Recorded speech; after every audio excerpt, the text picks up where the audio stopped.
Alors donc Simon Koukal, vous êtes leader du mouvement Y'en a marre. Votre mouvement depuis maintenant quelques jours investit l'Europe, la diaspora, pour transmettre son message.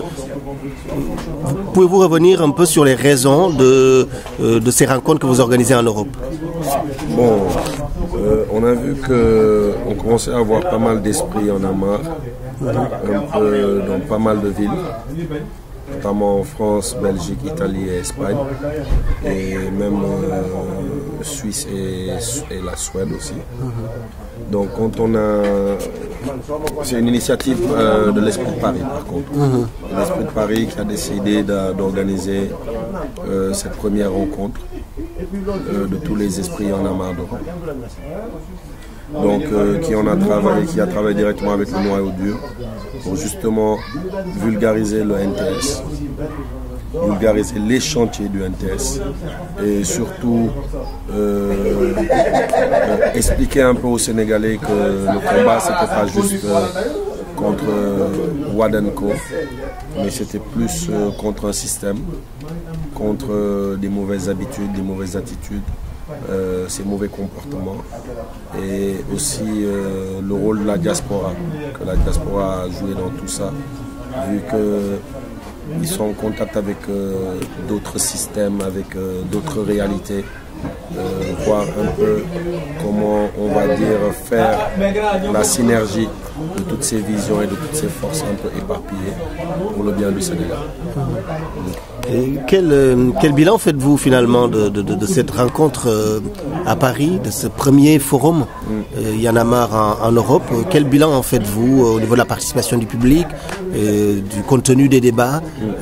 Comment, bon c'est vrai que c'est assez court, hein, ça s'est passé hier, mais voilà, est-ce que déjà on peut faire un bilan de ce que vous avez pu vivre en contact avec les Sénégalais de la diaspora? Oui, déjà, il faut féliciter la capacité de mobilisation qu'a eu l'Esprit de Paris. Féliciter aussi tous ces esprits qui sont venus un peu partout de France et aussi d'Europe. Pour justement, ça prouve qu'au moins le mouvement les intéresse. Ça prouve que les idées du mouvement qui sont en phase avec l'idéologie du mouvement. Et surtout aussi le débat était un débat, on va dire, assez élevé, assez riche.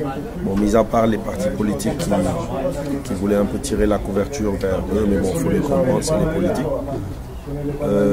On va dire que vraiment le débat était un débat de haut niveau. Et ce qui fait plaisir, c'est au sortir de ça, de voir des gens nous dire on ne savait pas que Y'en a marre avait fait tout ça.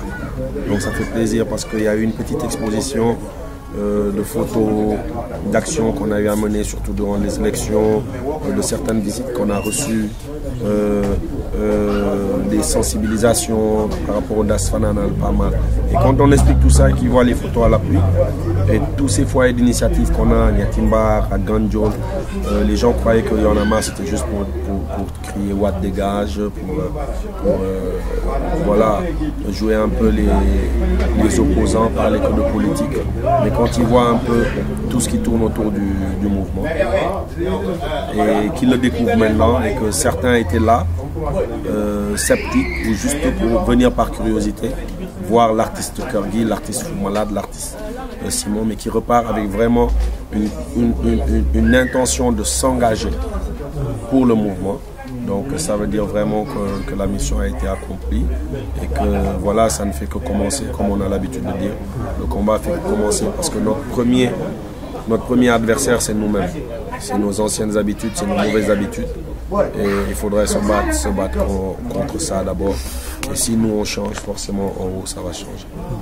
Donc il s'agit là d'une stratégie finalement, de passer d'un mouvement de protestation, de contestation, à un mouvement de prospective finalement, de construction. En fait, le mouvement a toujours, depuis sa déclaration, depuis le 19 mars 2011, le mouvement a toujours eu ce genre de discours. Mais malheureusement, ce genre de discours a été noyé par on va dire, la lutte contre le système WAD, je vais dire. Les dernières élections, les gens étaient vraiment focus sur Simon a été tabassé, Tchat a été arrêté, Kilifeu qui s'en prend aux policiers. Et les journalistes aussi, ils ont besoin de ce genre de sensation forte. Alors qu'on prenait toujours le NTS, on a toujours fait des sensibilisations, on a toujours nettoyé des écoles, le stade. Quand on venait dans les manifestations, quand on repartait, la place était 2 fois plus propre avant les manifs. Mais c'est des actions que beaucoup ont reléguées au second plan et mis en avant les déclarations pour fustiger un peu le système Wade. Donc c'est surtout par rapport à ça, mais on a toujours eu ce genre de discours et c'est maintenant qu'on compte le vulgariser et aussi s'organiser. Parce qu'il faut dire vrai, à la naissance du mouvement, on n'a pas eu trop le temps de s'organiser. Il fallait vraiment là reprendre un peu de recul, aller voir les esprits. On n'a pas commencé par l'Europe, on a commencé par le Sénégal. On a fait le tour de pas mal, même si on n'a pas fini. Au retour, on va continuer. De pas mal d'esprits pour justement réorganiser le mouvement, savoir le nombre, voir si c'était juste par du folklore ou c'était voilà, par mode que les gens adhéraient au mouvement. Mais là, essayer de structurer le mouvement et de reprendre vraiment sur des bases plus saines. Alors, Simon, pour parler d'un domaine qui est aussi important, c'est le domaine des mœurs et des coutumes. Vous êtes un des leaders de la scène du rap sénégalais.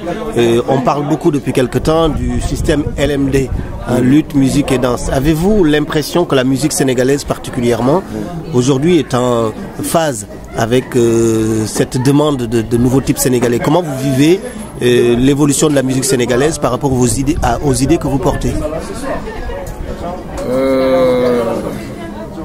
J'ai fait un morceau récemment qui clashait un peu le mbalax. Il y a un autre morceau qui arrive qui s'appelle Mode Crayon par rapport aux accoutrements. Parce qu'il faut dire vrai qu'elle n'est pas du tout en phase. Elle n'est pas du tout en phase avec le nouveau type de sénégalais qu'on veut produire. C'est des musiques pauvres qui n'ont pas de texte, qui n'ont pas de sens. Juste pour se toucher les parties intimes, faire le guignol, utiliser des mots qui n'ont ni tête ni queue et qui sont repris même par les plus petits d'entre eux. Alors que vraiment, une musique doit être vraiment éducative.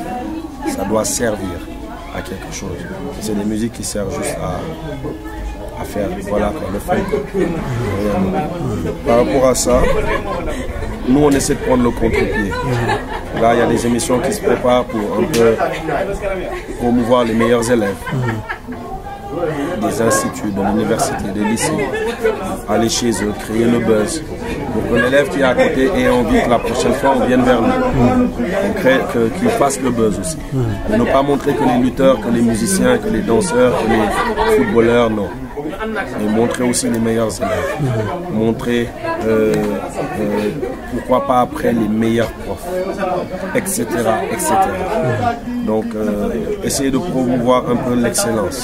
Parce que franchement, un peuple sans éducation n'ira pas loin, sera toujours dominé, sera toujours sous l'emprise des partis politiques ou des systèmes, d'un système qui date de Mathusalem depuis les indépendances. Et on compte aussi s'attaquer à ce chantier-là pour les Et d'après vous, c'est la dernière question, quel est le rôle de la diaspora? Comment la diaspora pourrait participer à cette nouvelle culture? Moi je me dis, vous savez, comme on a l'habitude de dire, on n'a pas le moyen de payer des télés. Mais ce qui est important déjà, c'est de vulgariser. Et pour ça, il faut vraiment du matériel. Pour ça, il faut vraiment que la diaspora accepte d'investir dans les radios, dans les télés et montrer autre chose justement qu'elle aime des luttes, musique, danse. Qui est vraiment un investissement. Qu'elle ne soit pas là à l'écart ou à des milliers ou des millions de kilomètres, mais qu'elle participe. Et comment participer? C'est vraiment de rassembler les forces, créer des médias, on va dire, utiles, créer tout ce qui est radio-télé utile, tout ce qui est livre, tout ce qui est site internet, etc. On a besoin de ça. Et qu'il y ait le même tapage que ces télés qui nous bourrent la tête avec ces séries novelas, la danse, mais qu'il y ait vraiment une démarche participative de cette diaspora-là. ou appuyer ce genre d'initiative qu'on est en train de faire ou que d'autres essaient de faire à travers d'autres émissions. Je crois que c'est important.